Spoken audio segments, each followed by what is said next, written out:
നമസ്കാരം, പ്രവാസി മലയാളിയിലേക്ക് സ്വാഗതം.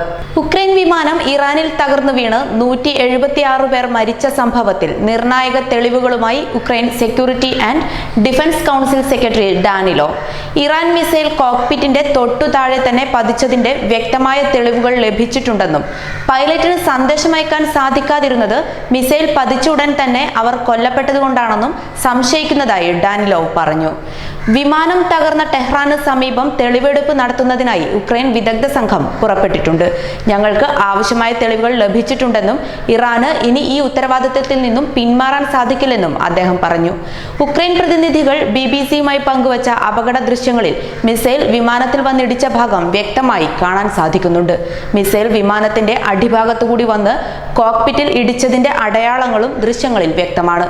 സ്ഫോടനശേഷിയുള്ള ഒരു വസ്തു കോക്പിറ്റിൽ പതിച്ചതിന്റെ അടയാളമെന്നോണം ദ്വാരങ്ങൾ കോക്പിറ്റിൽ രൂപപ്പെട്ടിട്ടുണ്ട്. മിസൈലിന്റെ ഭാഗങ്ങളോട് സാമ്യമുള്ള ഒരു വസ്തുവും BBC പുറത്തുവിട്ട അപകട ദൃശ്യങ്ങളിൽ വ്യക്തമാണ്. തങ്ങൾക്ക് വിമാന അവശിഷ്ടങ്ങളും മരിച്ചവരുടെ മൃതദേഹ അവശിഷ്ടങ്ങളുമെല്ലാം ഉടൻ തന്നെ വിട്ടു നൽകാനുള്ള നടപടി ഇറാൻ സ്വീകരിക്കണമെന്നും ഡാനിലോ പറയുന്നു. ബ്ലാക്ക് ബോക്സ് ഉൾപ്പെടെയുള്ള വിമാന അവശിഷ്ടങ്ങൾ ഒന്നും തന്നെ ഉക്രൈനോ വിമാന കമ്പനിയായ ബോയിങ്ങിനോ നൽകില്ല എന്ന നിലപാടിലായിരുന്നു ഇറാൻ. തങ്ങൾക്ക് ഇനിയും നിരവധി കാര്യങ്ങൾ ടെഹ്റാനിൽ ചെയ്യാനുണ്ടെന്നും അതുകൊണ്ട് തന്നെ കൂടുതൽ വിവരങ്ങൾ വെളിപ്പെടുത്താനാവില്ലെന്നും അദ്ദേഹം പറയുന്നുണ്ട്. ഇറാൻ തങ്ങളുടെ പ്രതിനിധികളെ മടക്കി അയക്കുമോ എന്ന ആശങ്കയുണ്ടെന്നും ഡാനിലോ പറഞ്ഞു. അതിനിടെ ഉക്രൈൻ വിമാനത്തെ അബദ്ധത്തിൽ വെടിവെച്ചിട്ടതാണെന്ന അധികൃതരുടെ കുറ്റസമ്മതത്തെ തുടർന്ന് ഇറാനിൽ പുതിയ പ്രതിസന്ധി ഉടലെടുത്തിരിക്കുകയാണ്. അമേരിക്കയ്ക്കെതിരെ രോഷവുമായി തെരുവിലിറങ്ങിയ ജനത ഖമേനിയുടെ രാജി ആവശ്യപ്പെട്ടാണ് ഇപ്പോൾ പ്രതിഷേധിക്കുന്നത്. ആയിരക്കണക്കിന് ആളുകൾ സർക്കാരിനെതിരെ പ്രതിഷേധവുമായി രംഗത്തെത്തിയതായി അന്താരാഷ്ട്ര മാധ്യമങ്ങളും വാർത്താ ഏജൻസികളും റിപ്പോർട്ട് ചെയ്യുന്നുണ്ട്. ഇന്നലെയാണ് ഉക്രൈനിന്റെ യാത്രാ വിമാനം ആക്രമണത്തിൽ തകർന്നതെന്ന് ഇറാൻ കുറ്റസമ്മതം നടത്തിയത്.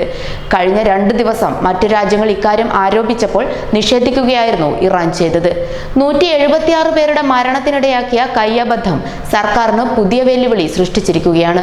ആയിരങ്ങളാണ് സർക്കാരിനെതിരെ ഇതോടെ രംഗത്ത് വന്നത്.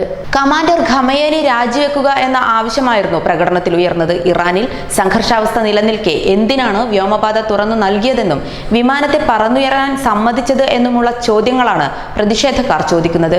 ഇരു രാജ്യങ്ങൾ തമ്മിലുള്ള യുദ്ധവെറിയിൽ സംഭവിച്ച ദുരന്തപൂർണമായ അബദ്ധമാണ് കനേഡിയൻ പൗരന്മാരടക്കം 176 പേരുടെ മരണത്തിനിടയാക്കിയ ഈ ദുരന്തം. കൂടുതൽ പ്രവാസി വാർത്തകൾക്കായി ഈ ചാനൽ സബ്സ്ക്രൈബ് ചെയ്യുക.